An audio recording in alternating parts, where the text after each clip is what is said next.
Oi, gente, meu nome é Luísa e hoje eu vou conversar com vocês sobre a Revolução Científica como parte da matéria de filosofia.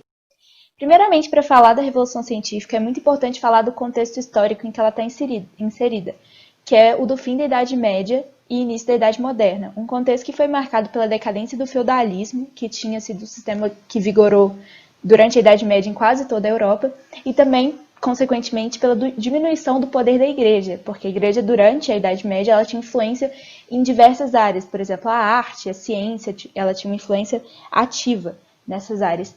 E essa diminuição desse poder foi muito importante para acontecimentos como a Revolução Científica, porque ela permitiu a separação entre fé e razão, algo que impulsionou, como vocês vão ver daqui a pouco, as inovações científicas do período. Algo muito marcante dessa época também foi a expansão do comércio e o surgimento das primeiras cidades. E essa expansão do comércio, ela permitiu que os mercadores, ao comercializarem com áreas distantes, tivessem contato com outras culturas, por exemplo, os árabes e os bizantinos. E através do contato com essas outras culturas, eles tiveram uma ampliação muito grande da noção dos conhecimentos dos europeus em termos de ciência e de filosofia. Por exemplo, por meio da redescoberta, de voltar a ter contato com a cultura grega da antiguidade, que tinha sido deixada de lado durante a Idade Média. Então, esse contato com essa cultura possibilitou o renascimento no período, que foi um movimento artístico e científico justamente da retomada, como o nome diz, o renascimento dessa cultura greco-romana da antiguidade. E também nesse período está envolvida as diversas inovações científicas, por exemplo, o telescópio, que possibilitou a observação dos astros, da realidade, e que impulsionou a experimentação dentro da ciência, e também a invenção da imprensa, formas de imprimir livros para que eles ficassem mais acessíveis, eles e, consequentemente, o conhecimento contido neles, à população em geral. E algo muito importante para relatar do Renascimento nessa época é a posição que ele tem dessa separação maior entre o sagrado e o humano. A gente tem aqui um bom exemplo, que é essa pintura aqui, dessa pintura do Michelangelo, da criação de Adão. É uma pintura tipicamente renascentista, porque apesar de ainda apresentar a figura do divino, ela não é o único foco, como seria na Idade Média, dessa pintura. A gente tem aí o foco em Adão, no ser humano. E algo muito interessante também é a figura do cérebro, em que Deus está inserido, e remontando a essa razão humana, que foi algo muito valorizado nesse período. Então, a gente tem uma das características mais marcantes do Renascimento e do período do fim da Idade Média, que é o humanismo. E o humanismo ele remonta a valores greco-romanos da antiguidade e, como eu disse, que vão contra as ideias de foco exclusivamente no sagrado, no divino, esquecendo do ser humano, que vigoraram durante a Idade Média. E o humanismo ele é muito marcado pela valorização do humano. E essa valorização ela se dá tanto no ser humano enquanto físico, da fisiologia do ser humano, do corpo do ser humano, que era algo como aqueles ideais de beleza que existia muito na Idade Antiga, e que a gente tem, por exemplo, representado nesse desenho do Leonardo da Vinci, o Homem Vitruviano, que é quase que um estudo da anatomia humana. E essa valorização do humano, ela, além dessa dimensão corpórea, ela também se deu na valorização da razão humana. E assim possibilitou o surgimento de um novo método científico, que é o método empírico, que ele é baseado principalmente na experimentação, em experimentar o mundo, algo que não era valorizado pela Igreja durante a Idade Média. Dessa forma, o humanismo influenciou as artes, a filosofia e a ciência. E um bom exemplo da valorização, da influência que o humanismo teve nas artes é a própria Mona Lisa, uma pintura muito famosa hoje em dia, né? Que ela foi uma pintura encomendada por um comerciante rico da época, e ela não apresenta em momento nenhum uma representação sagrada, como ela seria. Ela representa um ser humano. Então é algo muito marcante do Renascimento, do período do qual Leonardo da Vinci, que fez essas duas imagens, foi muito marcante, foi um expoente muito marcante. Então agora, dado esse contexto geral, a gente pode passar para a Revolução Científica em si. E algo muito importante para dar um início nessa revolução foi a virada copernicana, que foi quando o Copérnico, Nicolau Copérnico, defendeu a existência do heliocentrismo contra o geocentrismo que era defendido durante a Idade Média. Isso são basicamente dois modelos de como o espaço, o sistema solar, ele se configura. Segundo a religião, a igreja, durante toda a Idade Média, e isso remonta a Ptolomeu, ainda na Idade Antiga, a Terra era o centro do universo, o geocentrismo, e os astros giravam, se movimentavam em torno da Terra.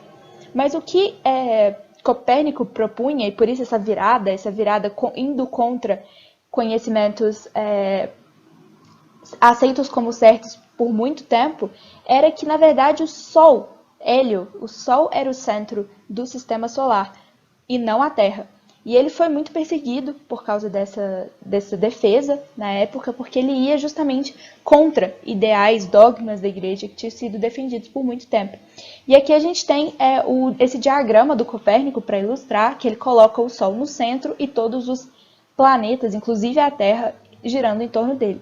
E isso foi um passo inicial para uma nova forma de ciência, que foi a ciência ativa, em oposição à ciência contemplativa que era feita antes. A principal diferença entre a ciência ativa e a contemplativa é que a ativa, além dela querer entender a natureza, ela quer agir sobre a natureza. E não só contemplar, não só entender a natureza e não mexer, não agir nela diretamente, não ter um papel ativo nessa natureza. E essa ciência ativa foi algo muito marcante da Revolução Científica.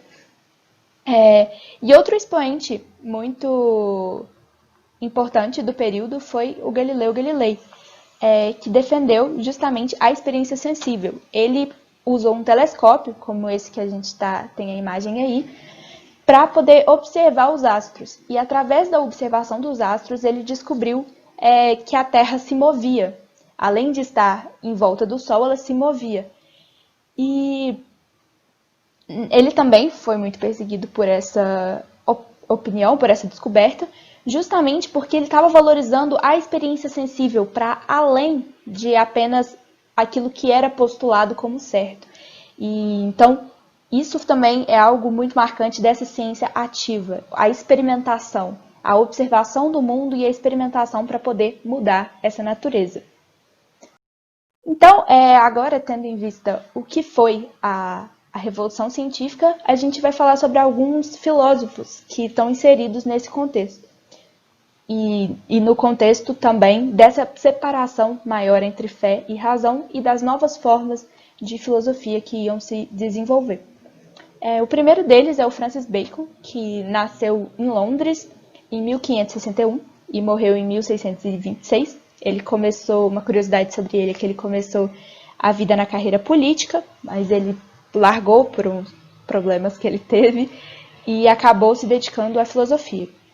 E o que o Bacon defendia, uma frase muito marcante dele, é o saber é poder. Para ele, o saber valia mais do que tudo. E ele defendia, para conquistar esse saber, seguir uma lógica indutiva, ao invés de uma lógica dedutiva, que tinha vigorado durante a Idade Média também. Essa lógica indutiva dele é baseada na observação, na hipótese e na experiência. Então, é você observar o mundo à sua volta, fazer hipótese acerca dos fenômenos e conduzir experiências para ter certeza se aquilo que você postulou como hipótese está certo ou não. Então, não apenas aceitar o que você já tem como certo, mas sim experimentar e comprovar aquilo que é certo e aquilo que não é. E algo importante, marcante na filosofia do Bacon, era que ele dizia que a gente tinha que se livrar dos ídolos, que são tipo vícios de pensamentos, que são coisas que nós temos na mente que nos atrapalham de atingir o conhecimento, como se fossem preconceitos inseridos na nossa mente. E para ele existiam 4 ídolos. Os ídolos da tribo, da caverna, do foro e do teatro. Os ídolos da tribo, para o Bacon, eles eram inerentes à natureza humana. Eles estavam relacionados aos limites naturais que a razão tem. Então, que a razão não é capaz de, talvez, saber tudo e que esses limites naturais da razão humana eram os ídolos da tribo. Os ídolos da caverna eles já eram ídolos individuais, da mente individual, e não do coletivo, como eram os da tribo. E eles remontam a, por exemplo, a educação de uma pessoa, a própria formação natural da pessoa, a personalidade, a maneira de ver o mundo. E eles também são uma forma, para o Bacon, de impedir que se tenha o conhecimento pleno, porque eles são uma forma de preconceito, uma forma de enviesar a visão de mundo que você vai ter. Já os ídolos do foro, eles estão relacionados à linguagem, ao discurso, porque para o Bacon, a linguagem ela não alcança tudo, ela não é capaz de contemplar tudo que a razão humana alcança. Então, o discurso ele acaba muitas vezes bloqueando o intelecto, bloqueando o que você pode saber ou não, porque não é possível expressar toda e qualquer coisa com tranquilidade. E por último, os ídolos do teatro, eles são as ideias antigas, as preconcepções, as doutrinas filosóficas e científicas que se têm antigas na cabeça e que também atrapalham a forma como você vai enxergar as novas experiências e os novos pensamentos. E algo interessante para o Bacon é que ele não necessariamente acreditava que era possível se livrar de todos esses ídolos, mas que era preciso entender o que são eles e como eles funcionam para poder tentar superar esses preconceitos, esses bloqueios mentais, para se poder atingir um grau mais elevado de conhecimento. O segundo filósofo que a gente vai falar sobre é o René Descartes, que é um francês, nascido em 1596 e que morreu em 1650. Ele desenvolveu um método científico, um método muito parecido com a matemática. Ele é um método científico-filosófico, né? Muito parecido com a matemática. Ele era um matemático, ele inclusive inventou o método, o plano cartesiano, noções de geometria analítica e etc. E esse método era baseado principalmente em 4 pilares. Primeiro, na evidência, que significa que você não poderia acreditar que nada é verdadeiro a menos que tivesse uma comprovação, uma evidência da veracidade daquilo. Segundo, ele valorizava a análise. E a análise era dividir um problema, uma questão complexa, em partes menores, algo muito parecido com a ideia da matemática mesmo. E a partir dessa divisão em partes menores, você passaria para a síntese, que seria ir do mais simples para o mais complexo, agregando o conhecimento para que você pudesse ter o conhecimento realmente grande sobre alguma coisa. E depois que você já tivesse cumprido esses passos, passar para uma revisão metódica, completa de tudo, para não deixar nada de lado, para não esquecer de nada. Esse era o método que ele aplicava na busca do conhecimento dele. E um pilar para o Descartes nessa busca do conhecimento é a dúvida. É chamada dúvida cartesiana, que ela é uma dúvida metódica, hiperbólica, provisória e universal. Essas características são o seguinte: ela é metódica porque ela é uma dúvida utilizada como método. A dúvida é o método para se atingir o conhecimento. Ela é hiperbólica porque ela se aplica a toda e qualquer coisa. Ela é elevada ao máximo e ela se aplica a tudo. Ela é provisória porque você deseja duvidar de tudo para depois atingir um conhecimento maior. Então, para ele, a dúvida não era o fim de tudo, ela era só um meio para atingir o conhecimento. E ela é universal porque ela deve ser aplicada a todo e qualquer conceito. Então, você tem aí uma dúvida para o Descartes, que é simplesmente duvidar de tudo que você tem como conhecimento anterior. Então, duvidar de tudo que você recebeu enquanto conhecimento para poder descobrir o que realmente vai valer daquilo ali. Porque só para o Descartes, só as noções e as ideias que passassem por essa dúvida e que se provassem verdadeiras, mesmo depois de serem duvidadas, é que poderiam ser realmente consideradas verdadeiras. Assim, ele esperava que ele ia conseguir eliminar tudo de errado que houvesse, tudo de incorreto que houvesse no pensamento dele, para ele poder ter uma fundação, uma base mais sólida e mais firme para desenvolvimento da filosofia dele. E aí, o Descartes, a partir dessa dúvida dele, ele começa a desenvolver os argumentos que ele tem para entender o mundo ao redor dele. O primeiro deles é o argumento do sonho. Porque quando a gente está sonhando, a gente acha que aquele sonho que a gente está inserido é a realidade. Enquanto você está no sonho, tudo que acontece é a verdade. Às vezes até são coisas muito parecidas com o real. Então, se eu não sei se eu estou sonhando ou se eu estou acordado, se é impossível saber, por exemplo, se nesse momento eu estou sonhando ou eu estou acordada, porque os sonhos são muito parecidos com a realidade, eu não posso confiar nos meus sentidos. Porque o que eles me mostram, por exemplo, eu estou vendo a tela do computador na minha frente, mas isso pode ser um sonho. Então, eu não posso confiar nos meus sentidos, eles me enganam.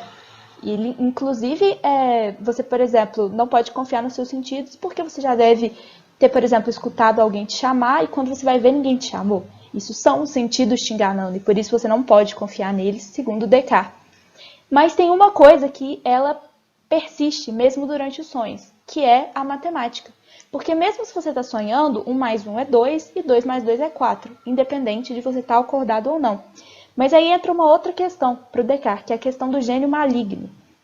E se existe um ser poderoso que consegue controlar os humanos e que ele tem como objetivo nos enganar? Então, que ele nos dá como verdade, por exemplo, que 2 mais 2 é 4, quando isso na verdade é uma mentira. E se esse gênio está o tempo inteiro nos enganando?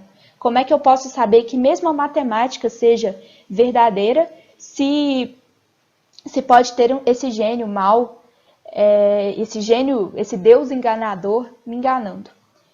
E aí, a partir desse pensamento é que Descartes chega à sua primeira certeza. Porque ele pensa o seguinte, olha, esse gênio ele pode me enganar, ele pode fazer com que qualquer coisa pareça verdade para mim. Mas eu tenho uma coisa, eu tenho a minha dúvida. Eu sei que eu duvido de tudo e qualquer coisa.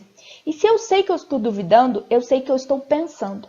Mas existe um pré-requisito básico para que possa existir o pensamento, para que eu possa pensar. Para que eu possa pensar, eu preciso existir. A partir do momento que eu penso, eu existo. E esse é o cogito do Descartes, que é essa conclusão dele, a primeira certeza dele é a certeza da própria existência.